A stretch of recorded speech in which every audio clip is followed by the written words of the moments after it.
Գավառի 10 կրթամշակութային հաստատություն կսկսի խնայել ծախսերը։ Այդ շինությունների տանիքներին արևային ֆոտովոլտային համակարգեր են տեղադրվել։ Կազմակերպություններն ընտրվել են Եվրոպական միությունը հայկական համայնքներում էներգոարդյունավետության եւ վերականգնվող էներգիայի համար ծրագրով։ Մեր գործընկերները պետք է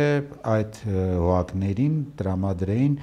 իրենց սպառման ծավալին համապատասխան ֆոտովոլտային կայաններ, այսինքն 3-ից մինչև 5 կիլովատ զորությամբ, բայց մենք առաջարկեցինք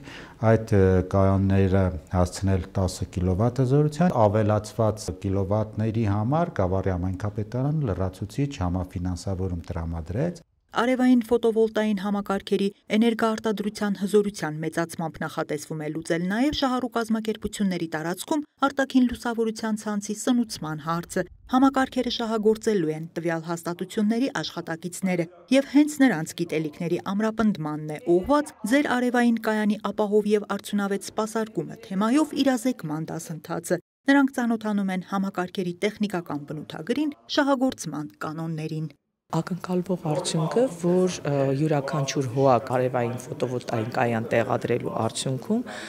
հասնի զրոյական էներգո սպառման, այսինքն արևով ստացվող էներգիայով ինքը կարողանա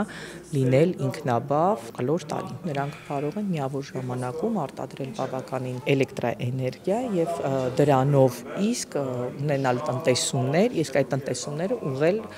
հողակի զարգացման այլ ծրագրերին։ Էներգախնայողությանն ուղղված ծրագիրը Գեղարքունիքի, Տավուշի եւ Լոռու մարզերի 50 բնակավայրում իրականացնում է Գերմանիայի միջազգային համագործակցության ընկերությունը Հայաստանի տարածքային կառավարման եւ ենթակառուցվածքների, էկոնոմիկայի եւ շրջակա միջավայրի նախարարությունների հետ գործակցությամբ։ Ծրագիրը ֆինանսավորում են Եվրոպական միությունն ու Գերմանիայի տնտեսական համագործակցության եւ զարգացման նախարարությունը։ Անահիտ Կարյան, Ալվարդ Մանուկյան, Սարգիս Ալավերդյան, լուրերի համար։